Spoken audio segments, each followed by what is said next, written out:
அதைத்தான் அந்த அம்மாட்ட சொன்னேன். நீங்க அந்த பழமொழியை தப்பா புரிஞ்சுட்டு இருக்கீங்க.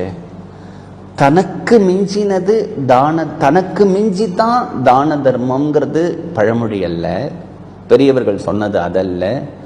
தனக்குன்னு மிஞ்சினது தானமும் தர்மமும் தான்.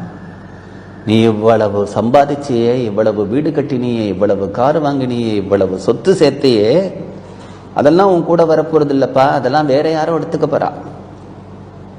ஆனா உனக்குன்னு சிலது கூட வரப்போறதே, உனக்குன்னு மிஞ்சி உன் கூட வரப்போறதே. அந்த மிஞ்சின்னு உன் கூட வரப்போறது என்ன அப்படின்னா தனக்குன்னு மிஞ்சினது.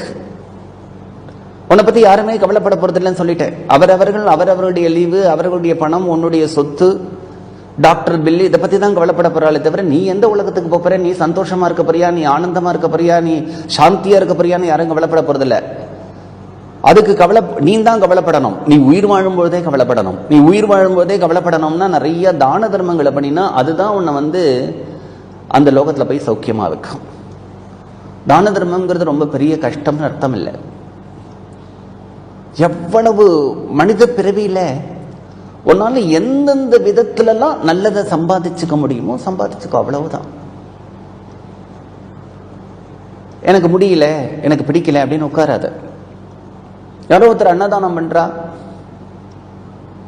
அன்னதானம் ரொம்ப பெருசு இல்ல. அந்த அன்னதானம் பண்ணும் பொழுது அவர் பணக்காரர் சார், அன்னதானம் பண்றா, நான் என்ன பண்றது அப்படின்னு இருக்காத. அந்த இடத்துல போ, சாப்பிட்றா இல்லையா, எல்லாருக்கும் 10 டம்ளர்ல தண்ணி விடு, கூட சர்வ் பண்ணு. அவர் பண்ண ஒரு நல்ல காரியத்துல ஒன்னால எந்த விதத்துல ஈடுபடுத்திக்க முடியுமோ அந்த இடத்துல ஈடுபடுத்திக்கும். அதுவும் புண்ணியம்தான். அதுதான் ரொம்ப பெருசு. எல்லாருக்கும் சாதம் எடுத்து போடு, குடிக்கிறதுக்கு தண்ணி வேணுமா எடுத்து கொடு. ஏதாவது ஒரு சின்ன ஒரு தொண்டு செய்ய முடியும்னா செய். கோவிலுக்கு போறியா, பிரகாரத்தை சுத்தி வர அந்த இடத்துல 4 புல்லு புடுங்கி முளைச்சிருக்கு, பிடுங்கி போடு. தேங்காயோட கொட்டாங்குச்சி கடக்கு கீழே 4 பேர் பக்தர்கள் வந்தா காலில் குத்தும், தூக்கி எடுத்து போடு. கோவில 2 இடத்துல ஒட்டடை இருக்கா, எடுத்து அடி.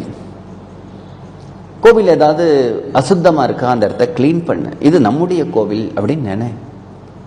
ஒரு பசுமாடு வருதா, 2 புல்ல பிடுங்கி கொடு. வரவர்கள்ட்ட வல்லு வல்லுன்னு விழாம 2 வார்த்தை அன்பா பேசு. யாராவது ஒருத்தர் எனக்கு ஒரு கஷ்டம் அப்படின்னு சொன்னா, கவலைப்படாதீங்கோ, சரியா போயிடும். நான் கூட உங்களுக்காக கடவுள்கிட்ட பிரார்த்தனை பண்ணிக்கிறேன், தைரியமா இருங்கோ. இத்தகைய கஷ்டம் வரும்பொழுதுதான் நம்ம தைரியத்தை இழக்கக்கூடாது.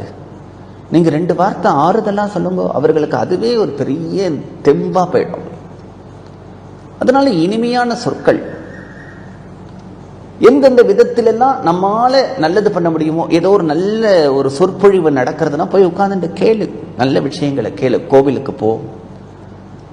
யாராவது ஒருத்தர் மாற்றுத்திறனாளி இருக்கார், அவரால் ரோடை கிராஸ் பண்ண முடியல, கொண்டு போய் விடு. அவருக்கு ஒரு கடிதம் எழுதி கொடு. ஏதாவது ஒரு ஓல்டேஜ் ஹோமோ இல்லைன்னா ஆர்ஃபனேஜுக்கு போய் ஒரு நாள், வாரத்தில் ஒரு நாள் அந்த குழந்தைகளுக்கு ஏதாவது ஒரு சர்வீஸ் பண்ணு. இப்படி எந்தெந்த விதத்திலெல்லாம் உன்னால ஒரு நல்லதெல்லாம் பண்ண முடியுமோ. எனக்கு முடியலை, எனக்கு பணம் இல்லை, அதனால நான் அதெல்லாம் பண்ண முடியாது, பணம் இருந்தால் தான் பண்ண முடியும், இல்லை நான் பணம் சம்பாதிச்சு பண்றேன் அப்படிங்கிறதெல்லாம் வேண்டாம். பணம் சம்பாதிக்கிறது அன்னைக்கு பண்றதை பார்த்துக்கலாம்.